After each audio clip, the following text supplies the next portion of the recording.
All right, thanks for joining. We're going to talk about this liar again today by the name of Alan Didio. Daniel 2:43 has nothing remotely whatsoever. It's all about dynastical rule. The head of gold, arms and shoulders of silver, chest of brass, down to the legs of iron, going all the way down to the toes. Partly of clay, partly of iron. But they didn't cleave one to another. Oh, by the way, that is the King James Version, KJV. No copyright. It's a standalone. 1611.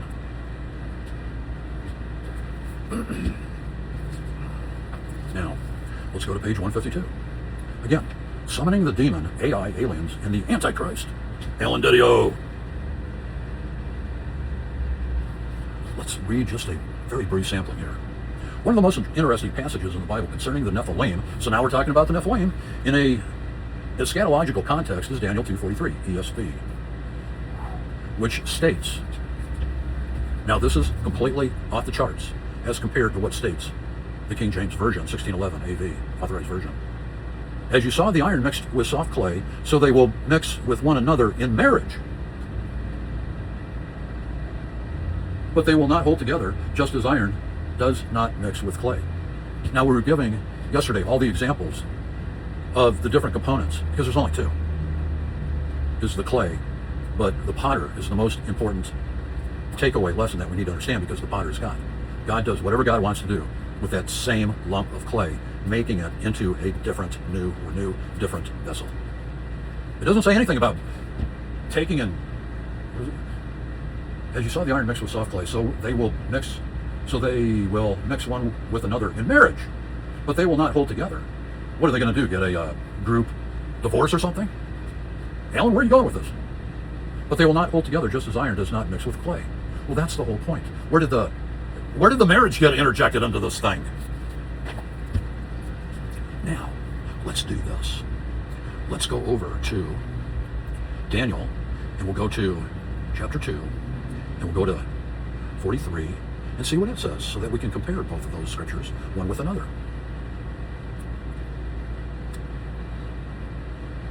And whereas, okay, here we go. This is King James. And as the toes of the feet were part of iron and part of clay, so the kingdom shall be partly strong and partly broken. Drop down to 943. And whereas, this is a double confirmation, internally coming from the King James Version. And whereas, this is Daniel 2:43, and whereas thou sawest iron mixed with miry clay, they shall mingle themselves with the seed of men, but they shall not cleave one to another. Cleave one to another. Still talking about the metaphor. Marriage is not even interjected. They haven't even been out on the first date. They're not even human beings. Even as iron is not mixed with clay. But again, the way Alan Didio wants to look at it, as you saw the iron, and this is again from the ESV, as you saw the iron mixed with the soft clay, so they will mix with one another in marriage. It doesn't say anything about in marriage. Now, we would say that for the 20 or so different yearly copyrights that the ESV has garnered, or stacked up, however you want to look at it, over many years, is not going to be true to its word. No pun intended. It's not going to be true to the overall fidelity of the word. But Alan, you thought, well, you're just going to run with this one. You're just going to make it up till you're just going to fake it up till you make it up till you make it. Fake it till you make it. Something like that, right? Al?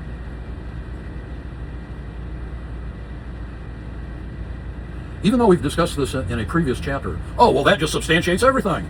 It bears repeating that some theologians and scholars have speculated. I say what, Big Al? Have speculated that the phrase "they will mingle with the offspring of men" could signify the return of the Nephilim, or something similar in the end times. You don't say, Al. You don't want to check the King James. Oh no, well, it doesn't say that, given a marriage, because you're still trying to regurgitate this false awareness, as in the days of Noah, Matthew 24. We understand where you're coming from. We know where you're going with it. You're totally 100% wrong, Al. So when you come out and you say in your books, they lied to you about the rapture, you're lying in this book, you're lying in this book, you're lying in both of these books, Al. Genesis, if, as Genesis 6 suggests, these beings were once able to interbreed with humans, is it possible? Oh, well, don't you know? You're the prophet. Don't you know? Don't you know Hal? Or Al? Get you mixed up with that other ne'er-do-all, Hal Lindsey. Is it possible that a comparable interbreeding could occur in the future, particularly during pivotal eschatological events? Question mark. Others suggest that, like Nimrod of old, transhumanism. So you're going to stick transhumanism in here too?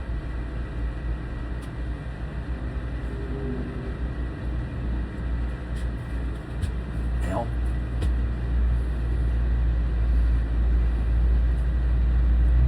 Transhumanism and the rise of AI will be the ultimate meaning behind this iron and clay depicted in his dream. Dropping down a little bit. The beast and the Nephilim in Revelation 13. We're not going to go too much further into this thing. It's just too... I need to look at it. You're scratching your head. Revelation 13 introduces us to the beast.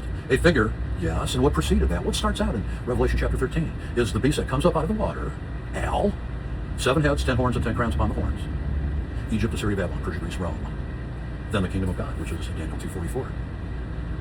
And then the other kingdom assumed the Antichrist, the spirit of the Antichrist.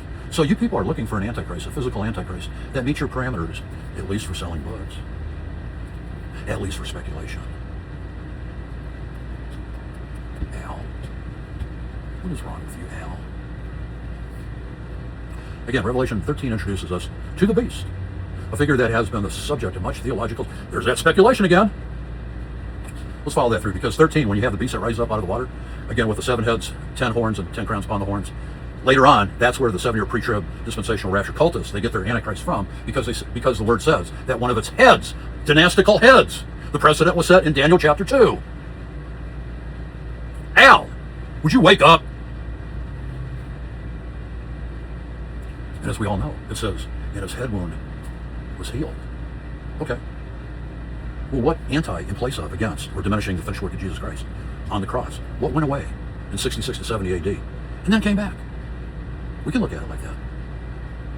And on May 14 of 1948, 66 to 70 AD to 1948, May 14. Oh, well, Israel's in the land. Then you need to go and read, or reread however many times you need. Ezekiel chapter 37 is right before the vaunted Gog and Magog. Which you, not going to go there for right now, but you people got a problem. You really do. The beast, a figure that has been the subject of much theological speculation. Yeah, by you, Al. Some have even suggested that the beast may be a Nephilim. There's that some. Some, they, those, they. Been looking for those all my life. Some have suggested. Al, I thought you were the author on this book.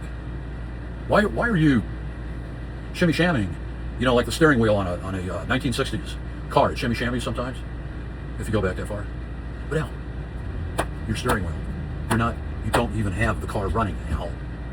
Because if your theology is wrong, where's that going to get you, Al? Because if you take the things of Christ and attribute them to the Antichrist for the beginning of the first half of Daniel's last 70th week, you people got problems. Some have even suggested that the beast may be a Nephilim, or share some characteristics with these mysterious entities. This, now you're going to do your disclaimer proviso, caveat. This is strictly speculative, but it opens the door to a fascinating conversation about the nature of evil forces active in the end times. Okay, whatever. Al, or Hal, whatever. But we're going to take your feet and at least point these things out. We're holding your feet to the fire, is what we're doing. Because you're wrong about these things, Al.